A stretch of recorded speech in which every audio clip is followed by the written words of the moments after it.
الرحمن الرحيم الحمد لله رب العالمين والصلاة والسلام على أشرف الأنبياء والمرسلين حبيب إله العالمين أبي القاسم محمد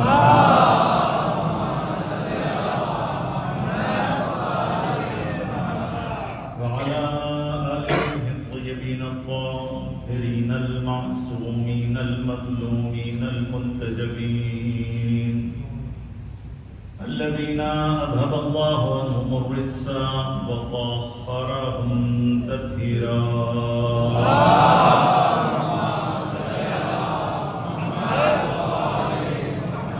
ولعنة الله على أعدائهم أجمعين من يومنا هذا إلى قيام يوم الدين أما بعد فقد قال الله سبحانه وتعالى في محكم كتابه الكريم وقوله الحق وهو أصدق القائلين أعوذ بالله من الشيطان الرجيم بسم الله الرحمن الرحيم فاسألوا أهل الذكر إن كنتم لا تعلمون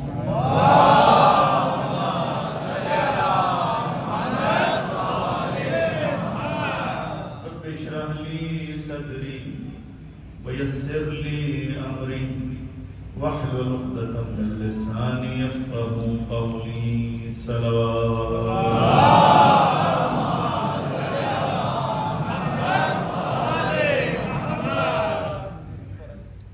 دعائے رب العزت کی بارگاہ میں کہ خدا آپ کا اور ہمارا اس مجلس میں آنا اپنی بارگاہ میں قبول فرمائے اور نسل در نسل اسی طرح سے غم حسین منانے کی توفیق فرمائے خدا وہ آنکھیں عطا فرمائے جو حسین کے غم میں روتی رہیں خدا وہ دل عطا فرمائے کہ جو ہمیشہ حسین کے غم میں مغموم رہے خدا ایسی اولاد نصیب فرمائے کہ جو ہمیشہ ذکر حسین کرتی رہیں اور خدایا جتنے عزادار حسین کا ذکر کرتے ہیں تو ان سب کو سلامتی عطا فرما دعا کی قبولیت کے لیے صلوات پڑھیں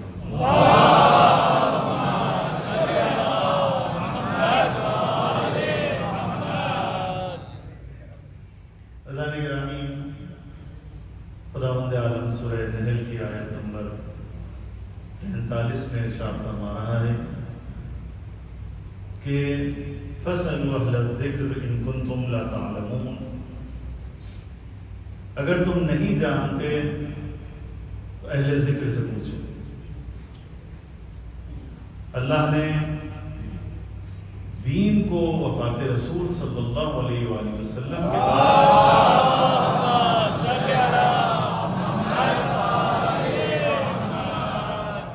یتیم نہیں چھوڑا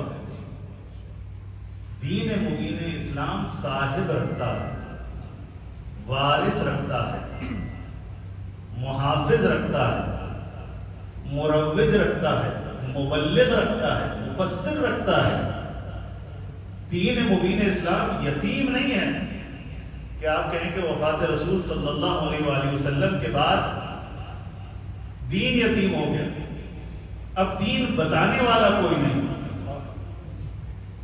اسلام اور مسلمین یتیم ہو گئے اب اسلام بتانے والا کوئی نہیں دین بتانے والا کوئی نہیں مسلمانوں کو ہدایت دینے والا کوئی نہیں عزیزان گرامی یاد رکھیے گا رسالت امام صلی اللہ علیہ وآلہ وسلم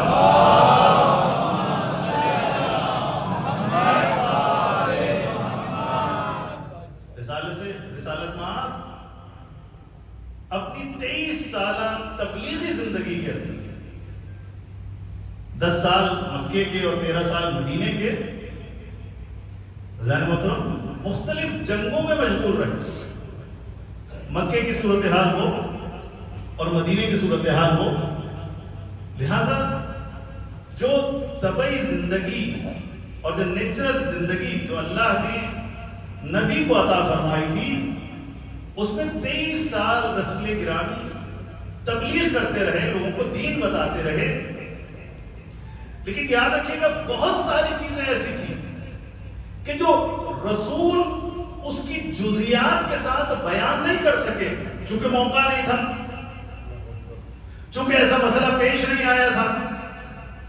کچھ مسئلے تھے کہ جو آئندہ ادوار میں پیش آنے تھے، جو آئندہ آنے والی نسلوں میں پیش آنے تھے، حوادث جو رسول صلی اللہ علیہ وآلہ وسلم کی زندگی کے اندر پیش آئے اور سوالات پیش آئے، یا جو معارف بیان کرنے چاہیے تھے اس وقت کے لوگوں کو، رسول گرامی نے وہ تمام کے تمام معارف بیان کیے، لیکن بعض چیزوں کو سربستہ بیان کیا ہے، کلیات بیان کی ہیں، اس کی جزیات کو نہیں بیان کیا، اسے کھولا نہیں ہے، ضرورت نہیں تھی، یا لوگوں کے اندر اتنا شعور نہیں تھا، اتنی ظرفیت نہیں تھی، ابھی لوگوں کے اندر اتنی آمادگی نہیں تھی۔ ہاں بعض لوگ ضرور تھے، بعض لوگ ضرور تھے، لیکن ان کی تعداد بہت کم تھی کہ جو پوری کی پوری تعلیمات اسلام کو سمجھ سکے۔ ٹھیک ہے نا؟ تو ذرا گرامی ابھی ابتدائی اسلام ہے، ابھی لوگ اسلام کو انہوں نے قبول کیا، ابھی دور جاہلیت سے نکلے ہیں تازہ تازہ، لہذا ابھی ساری چیزیں بیان نہیں ہو سکتی، اور کچھ چیزیں زمانے سے تعلق رکھتی ہیں، جیسے جیسے حوادث پیش آتے ہیں، جیسے جیسے مسائل پیش آتے ہیں، ویسے ویسے شریعت اسے بیان کرتی چلی جاتی ہے۔ تو پھر ماننا پڑے گا کہ جیسے جیسے زمانہ گزر رہا ہے ویسے ویسے شریعت کے مسائل بھی معلوم ہونے چاہیے، تو جب معلوم ہونے چاہیے تو کوئی بتانے والا بھی ہونا چاہیے، بتانے والا بھی ہونا چاہیے۔ اور اسی طرح سے قرآن مجید اللہ کی کتاب ہے، کتاب مبین ہے، اللہ نے ہر خشک و تر کا ذکر قرآن میں رکھا ہے، لیکن ہر خشک و تر کا ذکر ہر کوئی تو نہیں سمجھ سکتا۔ بولے بھائی کون سا ایسا مولانا ہے جو دعویٰ کرے کہ جناب میں پورا قرآن سمجھتا ہوں؟ کون سا ایسا فقیہ ہے، مجتہد ہے، کسی بھی مسلک کا ہو، مذہب کا ہو، جو دعویٰ کرے گا وہ جھوٹا کرے گا؟ قرآن ایسی کتاب نہیں ہے کہ آپ یوں پڑھو اور سمجھ میں آ جائے۔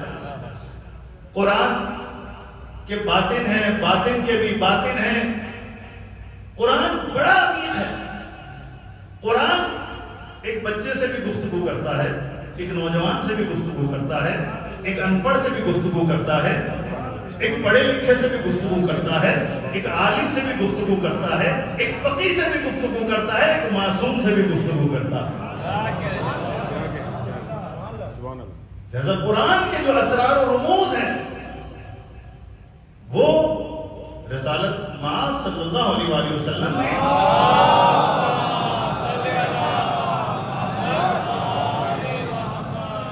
جتنا لوگوں کا اس کو ظرف تھا، شعور تھا، اور جیسے اس وقت کا ماحول تھا اس کے مطابق ان چیزوں کو بیان کیا۔ تو بقیہ جو مطالب ہیں، بقیہ جو معانی ہیں قرآن کے اور لطافتیں ہیں قرآن کی، وہ کب بیان ہوں گی، وہ کس نے بیان کرنی ہے؟ یہی ضرورت ہے امام معصوم کی۔ کہا کہ دیکھو میں تمہیں اب تک چھوڑ کے نہیں جا رہا، یتیم چھوڑ کر نہیں جا رہا، بلکہ میں تمہارے درمیان دو گراں قدر چیزیں چھوڑے جا رہا ہوں۔ میں تمہارے درمیان دو گراں قدر چیزیں چھوڑے جا رہا ہوں، ایک کتاب خدا اور دوسری میری اہل بیت۔ جب تک تم ان دونوں سے متمسک رہو گے ہرگز گمراہ نہیں ہوں گے۔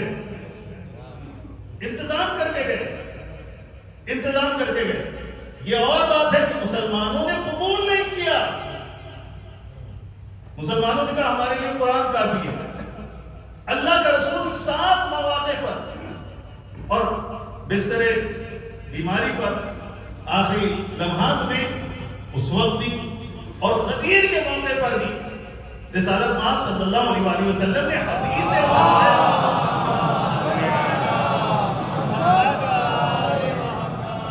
ثقلین کی تلاوت فرمائی۔ 7 مقامات پر کم از کم دیکھو میں تمہارے درمیان قرآن بھی چھوڑ کے جا رہا ہوں اور اطرت بھی چھوڑ کے جا رہا ہوں. یعنی قرآن بھی مفسر قرآن بھی, قرآن بھی ترجمان قرآن بھی, قرآن بھی مبلغان قرآن بھی. تو قرآن کو اکیلے نہیں سمجھ سکتے, قرآن سمجھنے کے لیے ترجمان قرآن کی ضرورت ہے, مفسران قرآن کی ضرورت ہے. اور یہی دلیل ہے عزیزان گرامی, آپ دیکھیں کہ اگر کتاب کافی ہوتی تو پھر اللہ جبرائیل کے ذریعے سے کتاب نازل کر دیتا. 2 جلدوں کے اندر رسول کی کیا ضرورت تھی, موسیٰ کی کیا ضرورت تھی, عیسیٰ کی کیا ضرورت تھی, انبیاء کو کیوں نازل کیا؟ بھائی انبیاء قبل اس کے کہ آسمانی کتاب آئے اللہ اس سے پہلے مفسر کو بھیج دیتا ہے جس کے قلب پر کتاب نازل ہوتی ہے. لہذا یہ اللہ کا اصول ہے, اللہ استاد کے بغیر کتاب نہیں دیتا. آپ نے دیکھا کہ کوئی اسکول ایسا دیکھا ہے کہ جہاں کتابیں رکھی ہوں استاد نہ ہو؟ کوئی کالج, کوئی university, Harvard university, Columbia university, جو دنیا کی مشہور یونیورسٹی کہتے ہیں موٹی موٹی کتابیں رکھی ہیں, استاد نہیں ہے, خود پڑھ لو. کہیں سنا تاریخ میں کبھی آپ نے سنا کہ کتاب نازل ہوئی ہو لیکن کسی نبی پر نازل نہ ہوئی ہو؟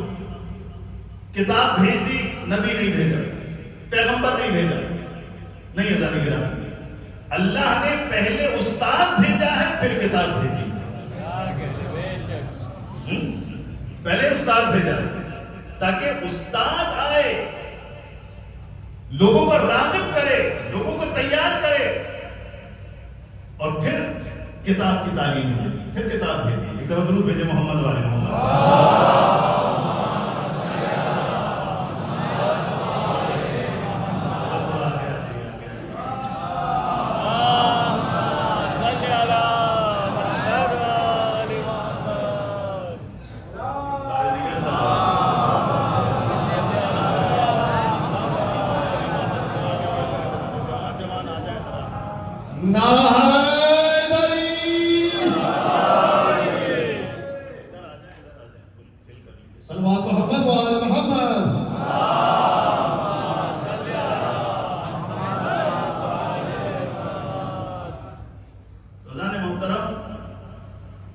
اللہ سبحانہ وتعالی اس سے بہت بلند ہے, اس سے بہت بلند ہے کہ وہ کتاب بھیجے اور نبی نہ بھیجے. کتاب بھیجے معنی بتانے والا نہ بھیجے, مفسر نہ بھیجے. حتیٰ عزیزان گرامی آج آپ دیکھیں سنت رسول میں بھی تو اختلاف ہے یا نہیں ہے یا نہیں. آپ کہتے ہیں ہمارے لیے کتاب خدا اور سنت رسول کا, تو خود سنت رسول میں بھی تو اختلاف ہے نا مسلمانوں کے درمیان. تو یا الہی تو نے قرآن بھیجا, اس میں بھی اختلاف مسلمان کر رہے ہیں. یا الہی تو نے سنت رسول چھوڑی مسلمانوں کی ہدایت کے لیے, اس میں بھی اختلاف. تو یہ مسلمان کہاں جائے؟ سب ایک دوسرے سے لڑ. وہ کہتا ہے کہ بھئی یہ تفسیر ہے, وہ کہتا ہے یہ تفسیر ہے, وہ کہتا ہے یہ سنت ہے, وہ کہتا ہے وہ سنت ہے, وہ کہتا ہے ایسے نماز پڑھو, وہ کہتا ہے ویسے نماز پڑھو, وہ کہتا ہے ایسے وضو کرو, وہ کہتا ہے ویسے وضو کرو. یہ کسی کی تکفیر کر رہے ہیں, وہ کسی کی تکفیر کر رہے ہیں. ایک نبی کے ماننے والے, ایک قرآن کے ماننے والے, ایک اسلام کے ماننے والے, لیکن آپس میں اتنے اختلافات. بھئی حملے کہاں ہو رہے ہیں؟ کافروں پہ حملے نہیں ہو رہے, مسلمانوں پر مسلمان حملے کر رہے ہیں. ہو رہے یا نہیں ہو رہے؟ عصر حاضر کی تاریخ دیکھ لیجئے, کئی حملے کافروں پہ نہیں ہو رہے, مسلمان مسلمانوں پر حملے کر رہے ہیں. کافر کہہ کر وہ مسلمان ہے, وہ کہتا ہے بھائی میں لا الہ الا اللہ پڑھتا ہوں, میں محمد رسول اللہ پڑھتا ہوں, میں آخرت پر ایمان رکھتا ہوں, میں نبی پر ایمان رکھتا ہوں, میں عاشق رسول ہوں, بھائی میں خانہ کعبہ کا حج کرتا ہوں, میں روزے رکھتا ہوں, میں نماز پڑھتا ہوں. بھائی میں تمام وہ چیزیں کہ جن پر ایمان لانا ضروری ہے, جسے قرآن نے ذکر کیا ہے, جو سنت رسول میں موجود ہے, ان سب پر ایمان رکھتا ہوں. پھر بھی کہتا ہے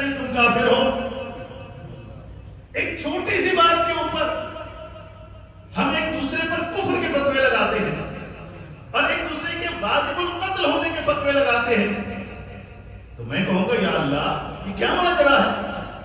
اتنا اختلاف مسلمانوں کے درمیان، الہی آپ نے کوئی انتظام ہی نہیں کیا کہ امت 73 فرقوں میں تقسیم نہ ہوتی، بلکہ سب کے سب ایک دین کے ماننے والے ہوتے، ایک آئیڈیالوجی کے ماننے والے ہوتے، ایک مذہب کے ماننے والے ہوتے، دونوں میں کوئی اختلاف نہ ہوتا، 73 فرقوں میں کوئی اختلاف نہ ہوتا، یہ فرقے نہ ہوتے بلکہ ایک دین ہوتا، ایک اسلام ہوتا، تو آواز رب العزت آئے گی کہ دیکھو میں نے تو انتظام کیا تھا غدیر کے مقام پر، جب علی کا ہاتھ بلند کر کے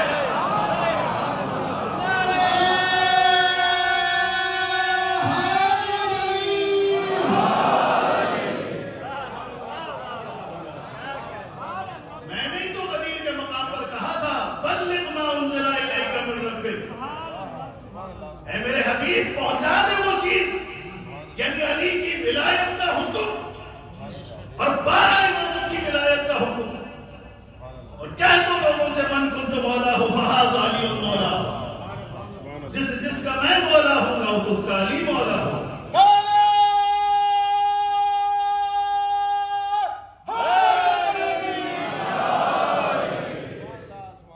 یہ ولایت حکومت نہیں ہے فقط، یہ ولایت پورے دین کی ولایت ہے، یہ تفسیر ہے حدیث ثقلین کی، من کنت مولا ہوں فہذا علی المولا، جس کا میں مولا اس کا علی مولا، یعنی آج میں دین بتاؤں گا اور میرے بعد علی دین بتائے گا، علی کے بعد حسن دین بتائے گا، حسن کے بعد حسین دین بتائے گا۔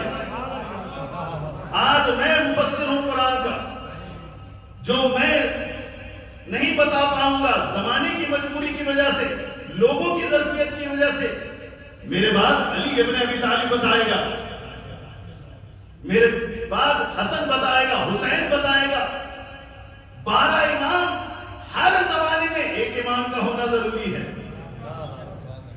عزیزان محترم، اللہ نے لاوارث نہیں چھوڑا مسلمانوں کو، یتیم نہیں چھوڑا ہے، بلکہ ہر زمانے میں ایک امام ہونا ضروری ہے۔ ہر زمانے میں ایک امام ہونا ضروری ہے، اور اس امام کی بنیادی ڈیوٹی ہے کہ لوگوں کو دین بتائے، قرآن بتائے، سنت بتائے، لوگوں کی تربیت کرے، لوگوں کی انگلی پکڑ کے انہیں پستی اور ظلمت سے نکال کر نور کی منزلوں کی طرف لے جائے، کمال کی منزلوں کی طرف لے جائے۔ یہ ہے عزیزان گرامی اہل ذکر، قرآن ذکر ہے، اہل بیت اہل ذکر، رسول ذکر ہے، اہل بیت اہل ذکر ہے۔ لہذا اگر رسالت مآب صلی اللہ علیہ وآلہ وسلم کے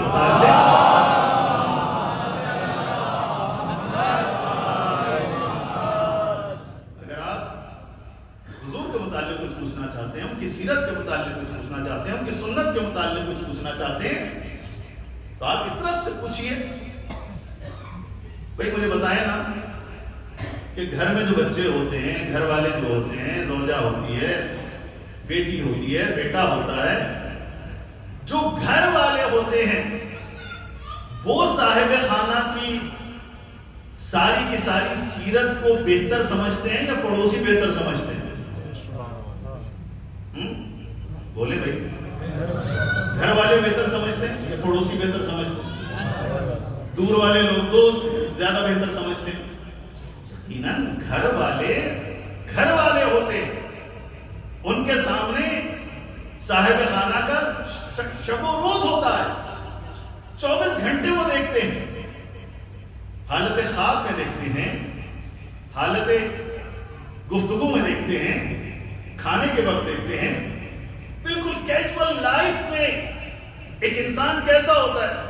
بھائی باہر نکل کے تو سب بڑے سمارٹ نظر آتے ہیں، فکری لحاظ سے بھی، اخلاقی اعتبار سے بھی، لباس کے اعتبار سے بھی، ہر لحاظ سے، لیکن گھر میں کیسے؟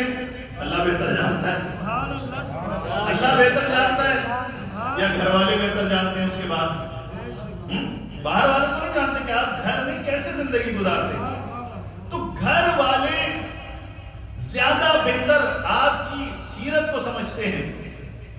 کی بایوگرافی کو سمجھتے ہیں تو یہی فارمولا بس محمد والے محمد پر بھی فٹ کر لیجیے.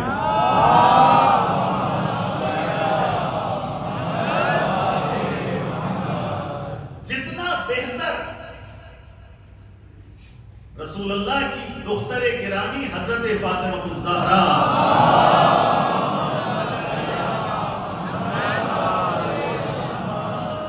رسول اللہ کو جان سکتی ہیں, کوئی نہیں جان سکتا. پنجتن جتنا بہتر سمجھ سکتے ہیں, کوئی نہیں سمجھ سکتا.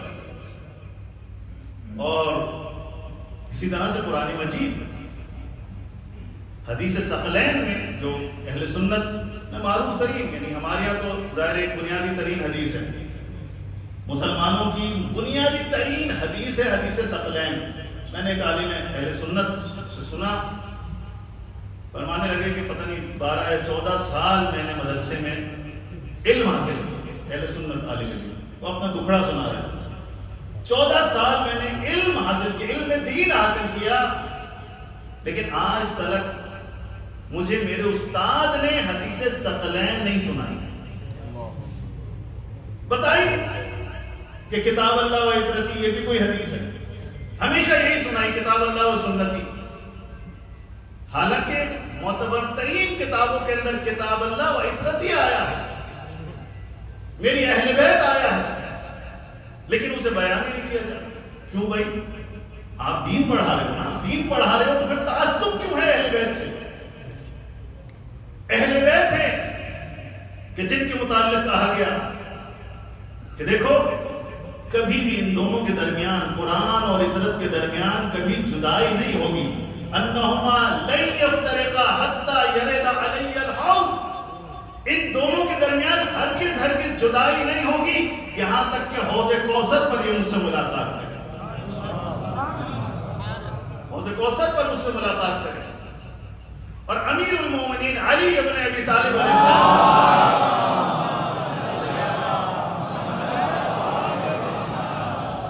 متعلق بھی یہ روایت شیعہ سنی دونوں نے نقل کی ہے کہ علی مع القرآن والقرآن مع علی لن یفترقا حتی یرد علی الحوض.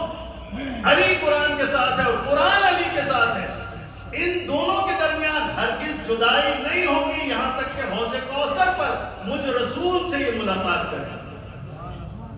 اللہ اکبر. یہ جدائی نہ ہونے کا معنی کیا ہے؟ یہ جدائی نہ ہونے کا معنی کیا ہے؟ علماء نے اس پر بڑی بحث کی. یہ قرآن اور عترت جو آپس میں جدا نہیں, علی اور قرآن جو آپس میں جدا نہیں, اس کا معنی کیا ہے؟ اس کا معنی یہ ہے کہ جیسے قرآن میں باطل آ نہیں سکتا ویسے ہی عترت میں بھی باطل آ نہیں سکتا. جیسے قرآن میں نجاست آ نہیں سکتی ویسے عترت میں بھی نجاست آ نہیں سکتی. جیسے قرآن میں اشتباہ ہو نہیں سکتا آل رسول میں بھی اشتباہ نہیں ہو سکتا. جو یہ کہیں گے وہ حق ہوگا. اور یہ بھی تو کہا نا کہ علی مع الحق والحق مع علی, علی حق کے ساتھ ہے اور حق علی کے ساتھ ہے. جس طرف علی مڑے گا حق ادھر ہی مڑ جائے گا.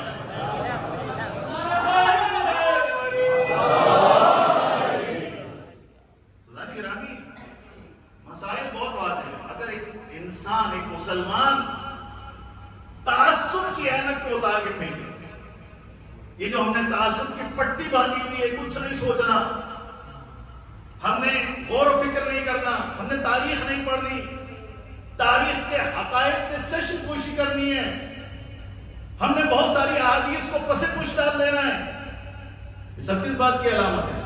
یہ تعصب کی علامت ہے, یہ جہالت کی علامت ہے, یہ انحراف کی علامت ہے. عرض کیا تھا زانی گرامی, آپ دیکھیں ہمارے پاکستان کے بہت بڑے مبلغ ہیں, بہت بڑے, بہت قابل احترام, شیعہ سنی سب ان کو سنتے, واقعاً بہترین واقعی. وہ فرماتے ہیں, آپ دیکھیں وہ فرماتے ہیں کہ کتنے سال کے, غالباً وہ 70-75 سال کے ہوں گے, فرماتے ہیں کہ آج تلک میں نے کبھی سوچا ہی نہیں کہ ہم علی کو مولا کیوں نہیں کہتے. اہل سنت کے بڑے عالم دین کہ اس ایج میں بڑھاپے میں آ کر وہ سوچ رہے کہ بھائی ہم علی کو مولا کیوں نہیں کہتے؟ شیعہ تو مولا کہتے ہیں، ہم کیوں نہیں مولا کہتے؟ حالانکہ غدیر کے مقام پر اللہ کے رسول نے اللہ کے حکم سے علی کو مولا کہا تھا، اللہ کے حکم سے کہا تھا من کنت مولا فہذا علی مولا۔ تو ہماری زبان میں لڑکھڑاہٹ کیوں پیدا ہو جاتی ہے؟ ہم ہچکچاتے کیوں ہیں؟ ہم پریشان کیوں ہوتے ہیں؟ ہم مولا کیوں نہیں بولتے علی کو؟ یہ تو سنت رسول ہے، یہ تو حکم خدا ہے۔ بلغ ما انزل الیک من ربک، پہنچا دے وہ حکم، یعنی علی کی مولائیت کا حکم پہنچا دے۔ تو پھر آپ کیوں مولا علی کو مولا نہیں کہتے؟ پھر کہا کہ ہمیں بھی علی کو مولا کہنا چاہیے، علی کو مولا کہنا چاہیے۔ اگر ایک قوم شیعہ کہتی ہے مولا، تو ہم اس وجہ سے علی کو مولا نہ کہیں چونکہ وہ مولا کہتے ہیں۔ یعنی اگر وہ بھی نماز پڑھتے ہیں، آپ کو جی ہم نماز چھوڑتے ہیں چونکہ وہ نماز پڑھتے ہیں، وہ حج کرنے کعبہ جاتے ہیں تو ہم بھی چھوڑ دیتے ہیں۔ تو اس سے تو ایک مسلمان کو اپنا نقصان ہے نا، اپنے دین کو ناقص کر رہا ہے، اپنے اوپر ظلم کر رہا ہے، اپنے دین میں انحراف پیدا کر رہا ہے۔ کس وجہ سے؟ قواریت کی وجہ سے، تعصب کی وجہ سے۔ اور ذرا گرامی، یہی سب سے بڑا المیہ ہماری امت مسلمہ کا۔ کاش ہم روشن فکر ہو، کاش شرح صدر پیدا کریں، کاش ہم اپنی عقلوں کو کھولیں، کاش ہم دلیل کو قبول کریں، غصہ نہیں، گرمی نہیں، تعصب نہیں، ڈنڈا نہیں، تلوار نہیں، خودکش حملے نہیں، عقل کا استعمال ہے۔ عقل سب سے پہلی حجت ہے۔ عقل انسان کو ہدایت کی طرف لے کر جاتی ہے، اور جو شخص عقل استعمال نہ کرے، عقل پہ پہرے لگا دے، عقل پہ پابندی لگا دے، تجزیہ و تحلیل پہ پابندی لگا دے، ایسے لوگ ہمیشہ گمراہ ہوتے ہیں، ایسے لوگ ہمیشہ حقائق سے دور ہوتے ہیں، ایسے لوگ ہمیشہ انحراف کا شکار ہوتے ہیں۔ قرآن کہہ رہا ہے کہ کیا تم قرآن میں تدبر نہیں کرتے، تفکر نہیں کرتے؟ کتنی اللہ کے رسول کی روایات ہیں کہ تم تدبر کیوں نہیں کرتے، غور کیوں نہیں کرتے، فکر کیوں نہیں کرتے؟ سوچو سوچو سوچو۔ تقلیدی دین نہیں ہونا چاہیے۔ دیکھیں ایمان بھی دو طرح کا ہوتا ہے نا۔ امیر المومنین علی ابن ابی طالب علیہ السلام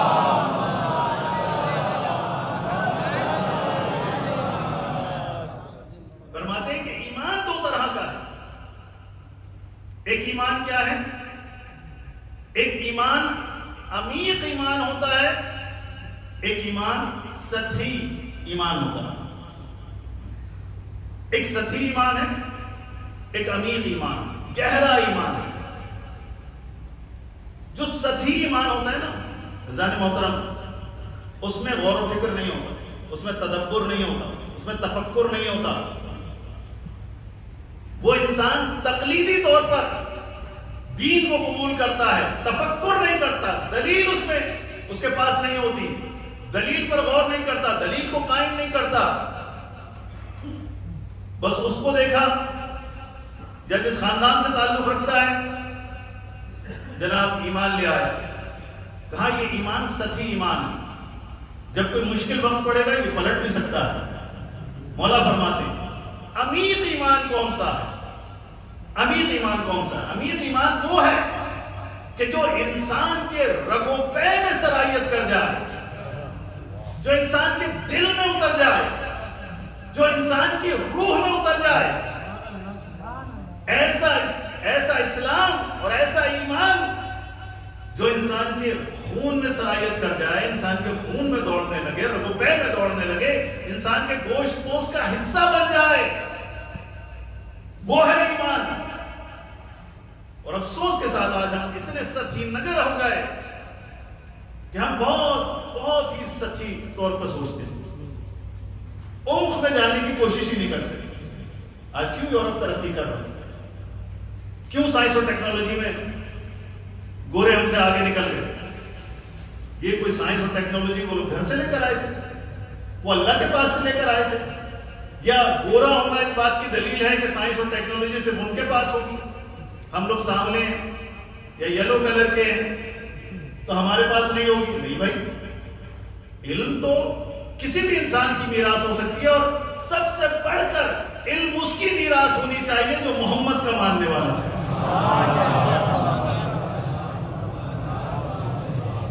جو لا الہ الا اللہ محمد رسول اللہ پڑھتا ہے, علم تو اس کی میراث ہونی چاہیے. آج علم کسی اور کی میراث ہو گئی. کیوں؟ اس لیے کہ ہماری مسلمان نسلوں کو سطحی نگر بنا دیا گیا کہ بھائی زیادہ عمق میں نہیں جانا, نہ تاریخ میں زیادہ سوچو, نہ عقیدے میں زیادہ سوچو, نہ فقہ میں زیادہ جاؤ, جتنا مولانا بتا دیں اتنا قبول کر لو. اور مولانا سے سوال کیا جائے گا تو مولانا جھاڑ دیں گے کہ تمہارا دین ٹھیک نہیں ہے, تمہارا تو عقیدہ ٹھیک نہیں ہے, تمہارا کردار ٹھیک نہیں ہے. بھائی مولانا وہ نئی نسل آپ سے سوال کر رہی ہے, آپ تشفی بخش جواب دو. وہ غور و فکر کر رہا ہے, وہ سوچ رہا ہے. دیکھیں آج یورپ کی نسل, آج فلسطین کے مسئلے میں آپ دیکھ لیجیے کس طرح سے آج یورپ کی نئی نسل بالکل جن کا دین سے کوئی واسطہ نہیں ہے لیکن سوچتے ہیں آج کس طرح سے وہ لوگ تڑپ رہے ہیں, کس طرح سے وہ سوال کھڑا کر رہے ہیں اپنے معاشرے کے لیے, اپنی حکومتوں کے لیے. اس وجہ سے وہ سوچتے ہیں. جو انسان سوچتا ہے وہ حق کی طرف جاتا ہے, جو نہیں سوچتا وہ باطل کی طرف جاتا ہے. اور جو عمیق سوچتا ہے باطل آسانی سے اسے یوز نہیں کر سکتا. جو سطحی نگر ہوتے ہیں انہیں آسانی سے استعمال کیا جا سکتا ہے, جیسے خوارج تھے اور جیسے آج کل کے خوارج ہیں, ان کو استعمال کیا جاتا ہے. فضانی گرامی, سوچنا بہت امپورٹنٹ ہے. اگر ہماری امت مسلمہ سوچنا شروع کر دے, غور و فکر کرنا شروع کر دے, تحقیق کرنا شروع کر دے, ریسرچ کرنا شروع کر دے, آپ یقین کر لیجئے ہم سائنس اور ٹیکنالوجی میں بھی آگے بڑھیں گے, یورپ سے آگے نکل جائیں گے, اور دین کے معاملے میں بھی انشاءاللہ ہم سب اپنے اختلافات بھلا کر حق کی طرف جمع ہوتے چلے جائیں گے. چونکہ دلیل سے بات کریں گے, ڈنڈے سے بات نہیں ہوگی, شمشیر سے بات نہیں ہوگی, خودکش حملوں سے بات نہیں ہوگی, دلیل سے بات ہوگی. تحمل سے بات کرو, آرام سے بات کرو, محبت سے بات کرو.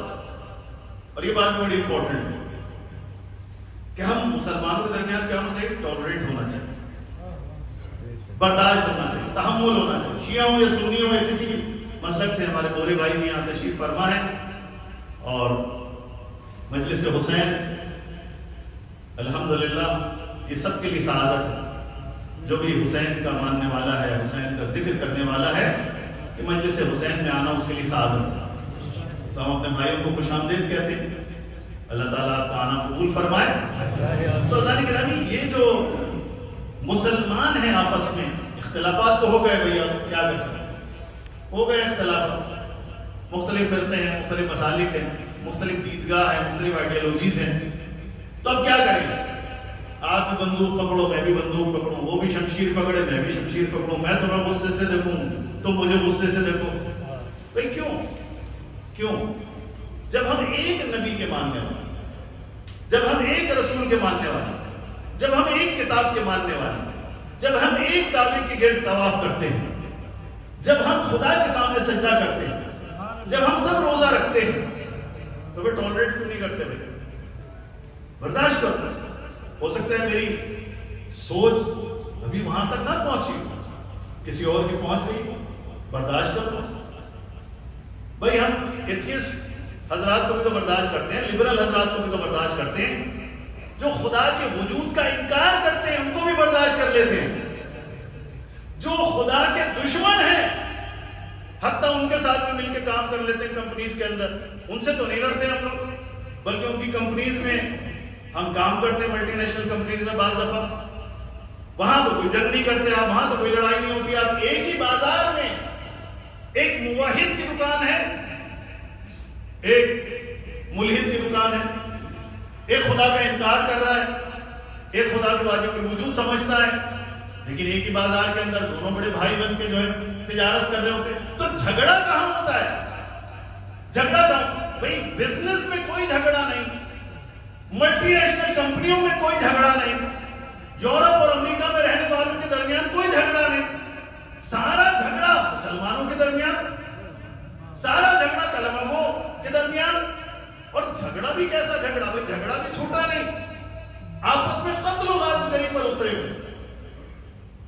تو یہ ذہن محترم ہم کیا کر رہے ہیں؟ ہم اپنی جڑیں خود کاٹ رہے ہیں، ہم اپنے پاؤں پر خود کلہاڑی مار رہے ہیں۔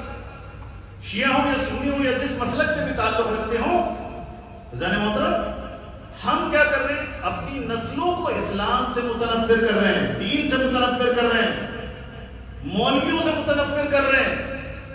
لوگ مولویوں کے نزدیک نہیں آتے، کیوں نہیں آتے؟ کہ بھئی انہوں نے کوئی سخت بات کرنی، سب سے پہلے تو مجھے یہ اسلام سے ہی نکال دیں گے کہ تم کافر ہو۔ چھوٹی چھوٹی سی بات کے اوپر کفر کے فتوے، چھوٹی چھوٹی سی بات کے اوپر مولانا ڈانٹ دیتے۔ یہ آپ کیا اپنا چہرہ پیش کر رہے ہیں؟ کیا اسلام کا چہرہ پیش کر رہے ہیں؟ یہ جو شام میں ہوا، یہ جو کچھ بھی عراق میں ہوا، جو کچھ بھی آج بہت سارے ممالک کے اندر جو کچھ ہو رہا ہے اسلام کے نام پر، آپ دیکھیں آپ کیا پیغام دے رہے ہیں؟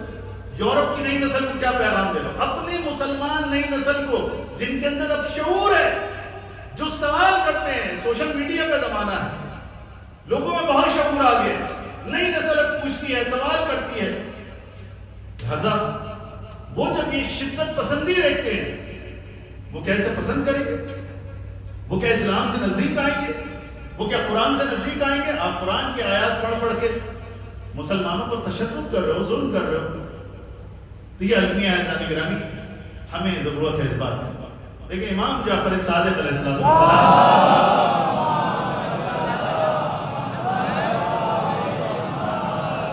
مولا کہیں کسی جگہ پر گئے تو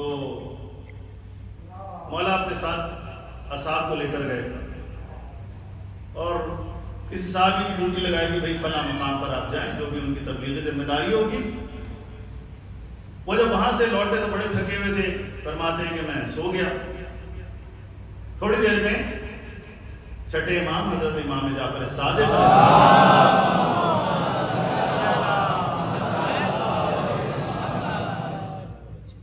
آئے اور میرے سرانے بیٹھ گئے اور مجھے اٹھائے۔ میں اٹھ کے بیٹھ گیا، مولا آئے، گھبرا کے ادب سے بیٹھا، کہا مولا آپ نے بتایا نہیں؟ کہا کوئی بات نہیں، تم تھکے ہوئے تھے۔ پوچھا کیا ہوا؟ مشن انجام پایا؟ کہا مولا انجام پایا۔ اور کیا صورتحال؟ کہا مولا ہم جہاں گئے وہ لوگ اچھے نہیں تھے۔ کہا کیا مسئلہ ہے؟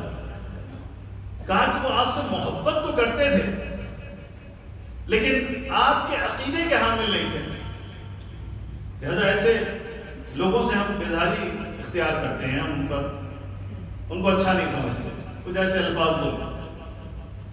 مولا نے ناراحتی کا اظہار کرا، غور سے سنیں، جوانوں سے کہتے ہیں، مولا نے ناراحتی کا اظہار فرمایا، کہا کہ وہ ہم سے محبت کرتے ہیں اور ان کی ایک دیدگاہ ہے، ایک نظریہ ہے، تم سے اختلاف کرتے ہیں یا ہماری بعض چیزوں سے اگر اختلاف کرتے ہیں تو تم ان کی مذمت کرو، تم انہیں برا بھلا کہو گے۔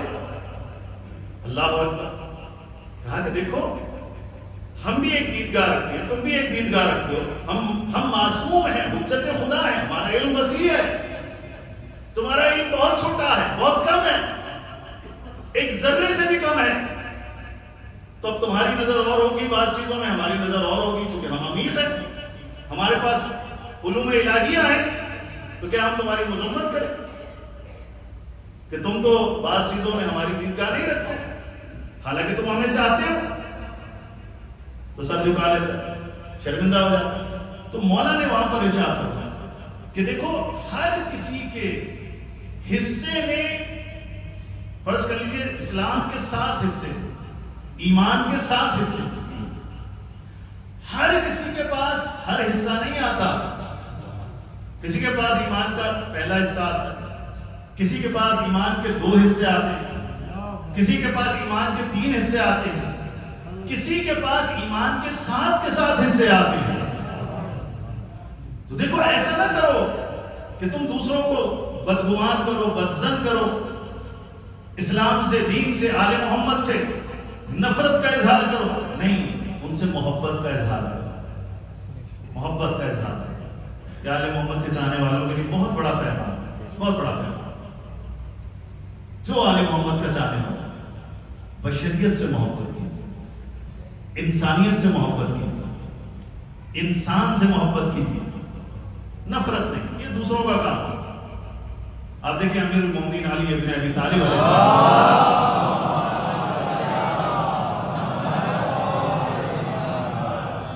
کس طرح سے ہر کسی سے محبت کرتا ہے، حتیٰ ان کی ٹیریٹری میں اگر ایک یہودی خاتون بھی ہے تو مولا اس کے بھی حقوق کو فراموش نہیں کرتا۔ ایک کافر بھی رہ رہا، ایک مولا کا مخالف بھی رہ رہا، رات کو کندھے پر بوریاں رکھ کر، بوری رکھ کر جس میں روٹیاں ہیں، جس میں کھانا ہے، سب کو برابر سے تقسیم کر دیا۔ مولا کا چاہنے والا بھی ہے، مولا کا مخالف بھی ہے، اور کوئی نہیں جانتا کہ یہ وقت کا حاکم ہے، وقت کا خلیفہ ہے، امیر المومنین ہے، علی ابن ابی طالب ہے۔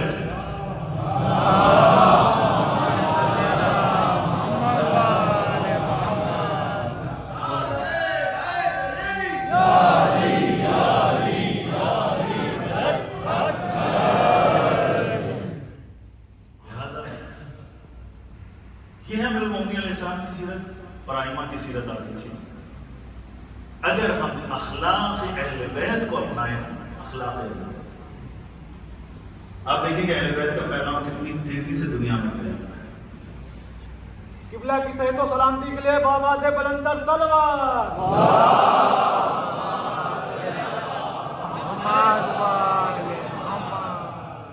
اہل قبلہ تو ٹھیک ہیں، یہاں سب کی سلامتی کے لیے صلوات دیتے ہیں۔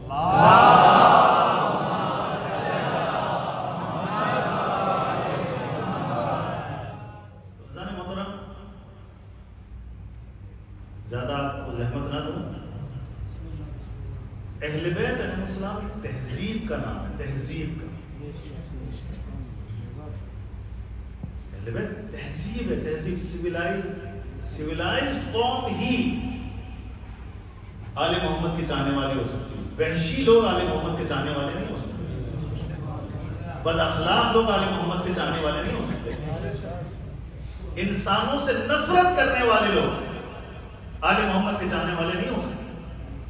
با ادب، تہذیب یافتہ، با اخلاق اور علم سے آراستہ، شعور سے آراستہ، بصیرت سے آراستہ، کردار سے آراستہ، ایسے لوگ آل محمد کے جانے والے ہو سکتے۔ اب دیکھیں نا، چھٹے امام حضرت امام جعفر صادق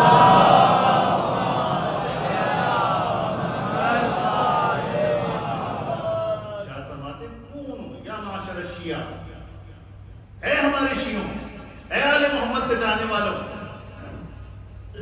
کونوا لنا زینا ولا تکونوا علینا شینا۔ دیکھو، ہمارے لیے باعث زینت بننا،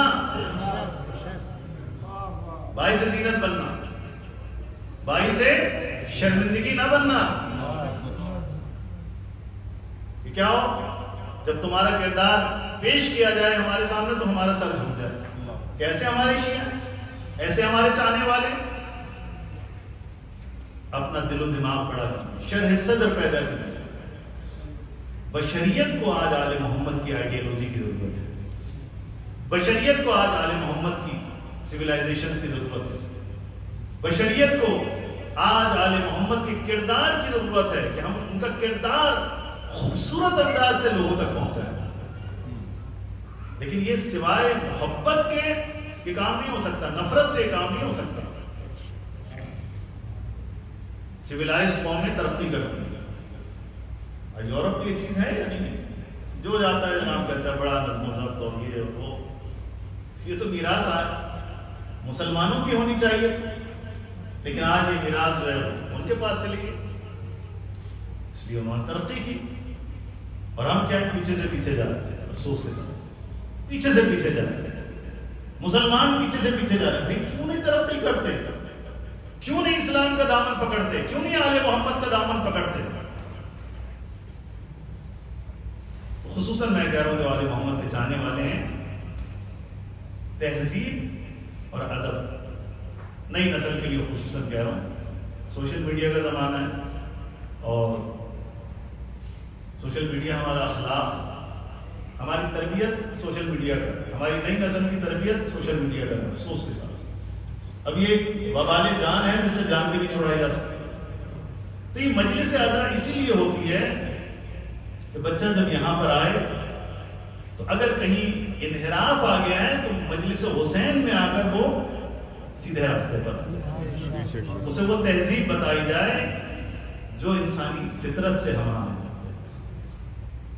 اب دیکھیں ہم گاڑی میں بیٹھے ہم اپنے ملکوں کی بات کریں، ہندوستان پاکستان کی، پڑھے لکھے لوگ ماسٹرز ہیں ماشاءاللہ، انجینئر ہیں، ڈاکٹر ہیں، گاڑی میں بیٹھے ہیں، پانی یا بوتل رکھ دو گاڑی کے اندر اگر خالی ہو گئی، کہیں ڈسٹ بن آئے گا تو وہاں پھینک دیجیے. نہیں، گاڑی میں کوڑا پسند نہیں، شیشہ نیچے کیا لے جی اڑ کے گاڑی، شیشی جو ہے وہ کہیں اور جا رہی ہے، بوتل اب کسی کے منہ پہ لگ رہی ہے، کسی کی اسکرین پہ لگ رہی ہے. مسئلہ نہیں، میری گاڑی پاک ہونی چاہیے، میری گاڑی میں کوئی ٹیشو نہیں ہونا چاہیے. اچھا آپ کے شہر میں ٹیشو پڑے ہوئے ہوں، آپ کے محلے کے اندر بوتلیں پڑی ہوئی ہوں، آپ کے محلے میں شاپرز پڑے ہوئے ہوں، کب وہ کوئی مسئلہ نہیں ہے، میرا گھر صاف ہونا چاہیے. یعنی آپ اپنے شہر کو اپنا گھر نہیں سمجھتے، آپ اپنے وطن کو اپنا گھر نہیں سمجھتے. اسی طرح سے مجلس اعضاء میں بھی ہمیں ان چیزوں کا خیال رکھنا چاہیے. اگر یہاں ہم نے کوئی شربت کی سبیل لگی ہوئی ہے تو دیکھیں ڈسٹ بن رکھا ہوا ہے، تھوڑا چل کے جائیے، زحمت کیجیے وہاں. ماشاءاللہ آپ لوگ خیال رکھتے ہیں ان چیزوں کا، لیکن اور خیال رکھنے کی ضرورت ہے کیونکہ ارد گرد اور بہت سارے لوگ رہتے ہیں. تو کوئی ہم کوشش کریں کہ صاف ستھرا علاقہ مجلس کے بعد چھوڑ کے جائیں تاکہ ایک میسج جائے کہ علی والے، اہل بیت کے چاہنے والے، حسین کے عزادار مہذب ہوتے ہیں، سویلائز ہوتے ہیں، بلکہ اس کو سعادت سمجھنی چاہیے. اگر آپ دیکھیں مجلس حسین کے بعد فرض کر لیں کہیں نیچے کوڑا پڑا ہوا ہے، ٹیشو پڑے ہوئے ہیں، گلاس پڑے ہوئے ہیں، بوتلیں پڑی ہوئی ہیں، کچھ نوجوان آگے بڑھیں، آگے بڑھ کر صاف کریں، بوتلیں اٹھا کر ڈسٹ بن میں پھینک دیں. اس میں پریشان ہونے والی کیا بات ہے؟ اس میں یہ تو سعادت ہے. یہ فرش حسین ہے، وہ وہاں تک باہر تک سب فرش حسین ہے. فرش حسین کی صفائی کرنا سعادت ہے، یہ سویلائز ہونے کی علامت ہے. تو بس یہ گزارش ہے کہ اپنی ذاتی زندگی، میری گزارش بس یہ، میں آپ کی زحمت تمام کر رہا ہوں، ذاتی زندگی میں بھی کوئی نہیں دیکھ رہا، کوئی نہیں دیکھ رہا. عادت بنائیں کہ ٹیشو کا بھی باہر نہ کھائیں، بوتل کا بھی باہر نہ کھائیں، کوڑا کا بھی باہر نہ کھائیں. کھائیں جیب میں رکھیں، گاڑی میں رکھیں. انتظار کریں کہ ایسی جگہ ملے کہ جہاں پر ڈسٹ بن میں یہ چیزیں پھینکی جائیں، جو اس کی جگہ ہے. چاہے ہندوستان ہو، کویت کی بات نہیں کر رہا، یورپ کی بات نہیں کر رہا، اپنے ہندوستان پاکستان کی بات کر رہا ہوں جہاں پہ کوئی نظام ہی نہیں، جہاں کوئی سسٹم ہی نہیں، وہاں کی بات ہے. اگر ہم سب اس طرح سے کرنے لگیں ایک مسلمان کی حیثیت سے، اہل بیت کے چاہنے والوں کی حیثیت سے، آپ دیکھیں کہ ان چیزوں کا روح پر اثر پڑتا ہے، انسان کے اخلاق پر اثر پڑتا ہے، انسان کی عبادات پر اثر پڑتا ہے، انسان کی شخصیت پر اس کا اثر پڑتا ہے. یہ ہے چھوٹی سی چیز، لیکن اس سے کیا ہوتی ہے؟ انسان کی شخصیت سازی ہوتی ہے. چھوٹی چھوٹی چیزیں مل کر ایک شخصیت ہوتی ہے، انسان کے اندر لطافت پیدا ہوتی ہے. بس میں نے بڑی ذہن میں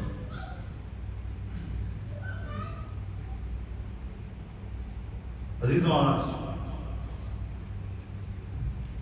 ہم جس مرحلے میں داخل ہو گئے،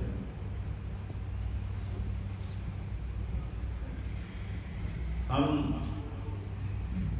عشرہ مجالس میں صحابہ تو بہت تھے، لیکن جس صحابی کا تذکرہ بڑی تاکید سے کیا جاتا ہے وہ حبیب بن مزار.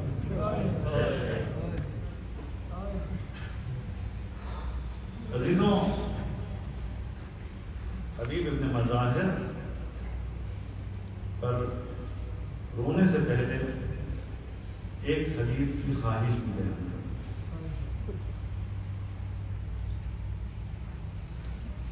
جناب آیت اللہ مجتہدی تہرانی وہ فرماتے ہیں، آپ مجلس حسین میں آئے کو بولنے کی رب حسین خان،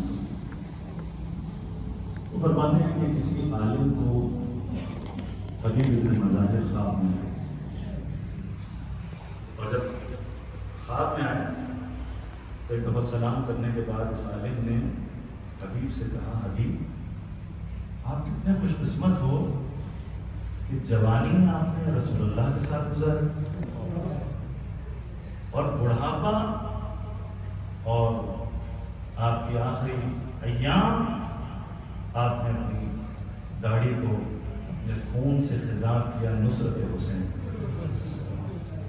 کتنے خوش قسمت ہیں، اتنی اللہ نے آپ کو توفیق عطا فرمائی۔ تو حبیب ذرا یہ بتائیے کہ کیا آپ کی کوئی خواہش بھی ہے، کوئی خواہش ہے کہ آرزو ہے دنیا میں؟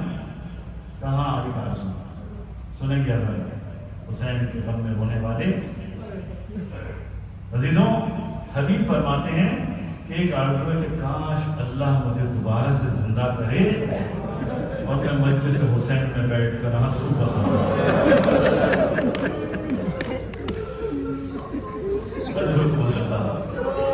مجلس حسین کے آنسو، کون؟ حبیب صحابی رسول، وہ فرمائے کاش اللہ مجھے دوبارہ زندہ کرے۔ جو غم حسین میں رونے کا ثواب ہے میں اس ثواب کو حاصل کروں۔ یہ وہ صحابی ہے رسول کا، جو رسول کا بھی صحابی ہے، نبی کا بھی صحابی ہے، امام حسن مصطفیٰ کا بھی صحابی ہے، حسین کا بھی صحابی ہے، میرے مولا سید سجاد کا بھی صحابی ہے، اور امام باقر کا بھی صحابی ہے۔ اللہ، 5 امام اور خود رسالت امام صلی اللہ علیہ وسلم۔ آئیں مدینے چلتے ہیں، مدینے کی گلیاں ہیں اور حضور صلی اللہ علیہ وسلم اپنے اصحاب کے ساتھ مدینے کی کسی گلی سے گزر رہے ہیں۔ دیکھیں ایک بچہ ہے جو دوسرے بچوں کے ساتھ کھیل رہا ہے۔ عزیزوں بس رسول اللہ نے ایک بچے کے پاس گئے اور جا کر اسے آغوش میں لیا اور اس کے رخسار پر بوسے دیے۔ کسی صحابی نے پوچھا کہ یا رسول اللہ، بچے تو اور بھی تھے، کیا بات ہے آپ نے اسی بچے کو آغوش میں لیا اور اسے بوسے دیے؟ کہا کہ تم نہیں جانتے، یہ وہ بچہ ہے کہ جو میرے حسین کا بڑا پیارا ساتھی ہے۔ جب بھی حسین چلتے ہیں نا تو یہ حسین کے قدموں کے خاک کو اٹھا کر آنکھوں پہ لگاتا ہے، میرے حسین سے بڑی محبت کرتا ہے۔ یہ وہی حبیب ہے جو 61 ہجری میں میرے حسین کے قدموں میں اپنی جان کو نچھاور کرتے ہیں۔ اجرکم اللہ۔ عزیزان، یہ ہے حبیب کا مقام۔ وقت گزرتا چلا گیا، وقت گزرتا چلا گیا، 61 ہجری آ گیا اور حسین کربلا پہنچ گئے۔ لشکر پہ لشکر آ رہے ہیں اشقیاء کے، اور زینب کبریٰ کا دل گھبرا رہا ہے۔ ایک دفعہ اماں فضہ سے کہا، اماں فضہ ماں جائے کو تو بلانا۔ حسین آئے، کہا بہن کیا بات؟ کہا ماں جائے دشمنوں کے لشکر پہ لشکر آ رہے ہیں، آپ کا کوئی چاہنے والا نہیں آ رہا، آپ کی کوئی مدد کے لیے نہیں آ رہا۔ ماں جائے ہو سکے پھر سے حبیب ابن مظاہر کو بلا لیجیے۔ اللہ نے حبیب تیرا مقام ثانیہ زہرا نے تجھے یاد کیا ہے، علی کی بیٹی نے تجھے یاد کیا ہے۔ حضرت بس حسین نے ایک نامہ لکھا، نامہ بر کو دیا۔ حبیب کوفے میں موجود ہے، کوفے میں عجیب منظر ہے، کرفیو کا عالم ہے۔ ایک دفعہ حبیب کا دروازہ بجا، دق الباب ہوا، حبیب دسترخوان پر اپنی زوجہ کے ساتھ بیٹھے ہیں، پہلا لقمہ لینا چاہتے ہیں، آواز دے قوم کہا نہ برید الحسین نہ برید الحسین حسین کا نام پر آیا اللہ اکبر حبیب لقمہ اتار نہ سکے دسترخوان پہ رکھا دوڑ کر گئے نامے کو لیا نامے کو چوما آنکھوں سے لگایا اب جو کھول کے پڑھا نا عزاداروں تو لکھا ہوا تھا من الحسین ابن علی الى رجل فقیہ حبیب ابن مظاہر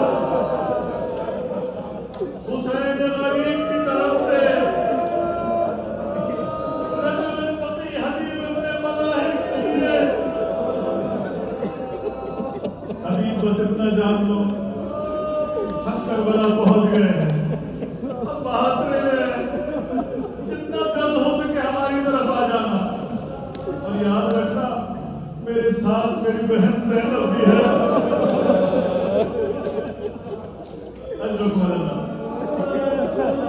بس حبیب کمرے میں تشریف لے کر آئے دیکھا آنکھوں میں آنسو ہیں زوجہ بیٹھی ہوئی ہے عجیب کیفیت ہے ہاتھ میں ایک نامہ ہے پوچھا زوجہ نے حبیب کس کا نامہ ہے حبیب مولا اور آقا حسین ابن علی کا نامہ ہے کہا نامے میں کیا لکھا ہے نامے میں حسین نے مجھے کربلا بلایا ہے حبیب جتنا جلد ہو سکے آ جاؤ میری بہن زینب بھی میرے ساتھ ہے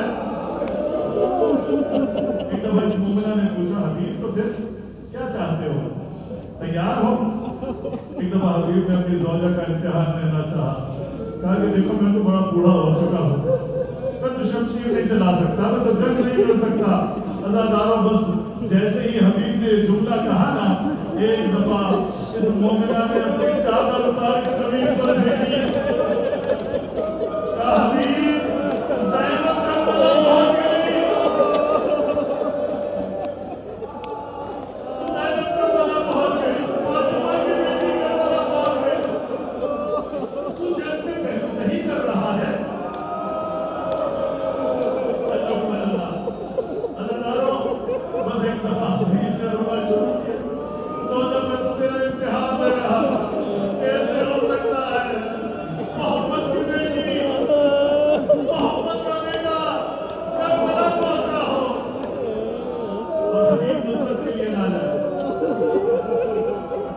بس حبیب آمادہ ہو حبیب آمادہ ہو اپنے غلام کو پہلے بھیجا حالات بڑے خراب ہیں گھوڑا اور تلوار دے کر کہا کہ تم کوفے کے دروازے پر پہنچو میں کسی طرح سے پہنچتا ہوں عزاداروں بس غلام گھوڑے کو لے کر تلوار کو لے کر پہنچ گیا بڑی دیر ہو گئی حبیب نہیں آیا آہستہ آہستہ غلام مایوس ہو گیا جب حبیب نہیں آئیں گے بس اب جب حبیب پاس پہنچے نا غلام مایوس ہو چکا تھا گھوڑے پہ ہاتھ پھیرتا جاتا تھا اور کہتا رہتا تھا اگر میرا مالک نہیں آیا نا تو میں تو حسین کی نصرت کے لیے جاؤں گا عزاداروں جب یہ جملہ سنا نا حبیب نے اپنے آپ کو پیٹنا شروع کیا کہا کہ اے حسین اب تجھ پر یہ وقت آ گیا کہ غلام کو دشمن جانے دے لیکن آزاد تیری نصرت کے لیے آگے بس ایک دفعہ حبیب نے اپنے غلام سے کہا جا تجھے حسین کی محبت میں آزاد کیا حسین کی محبت میں آزاد کیا غلام قدموں میں گر گیا کہا مولا ساری زندگی آپ کی خدمت کی ہے اب جنت میں جانے کا وقت آیا حسین کی دفاع کرنے کا وقت آیا تو آپ مجھے آزاد کر رہے ہیں مجھے بھی اپنے ساتھ لے کے جائیے بس غلام چلے حبیب چلے اب ادھر سے کربلا کے میدان میں ایک دفعہ حسین نے دور سے دیکھا کہ غبار اڑ رہا ہے حسین نے عباس سے کہا اکبر سے کہا اکبر میرا مہمان آ رہا ہے عباس میرا مہمان آ رہا ہے حبیب ابن مظاہر آ رہا ہے عباس دوڑے دوڑے گئے استقبال کیا لشکر حسین نے تکبیر و تحلیل کی آواز بلند ہوئی اللہ اکبر زینب کے کانوں میں اللہ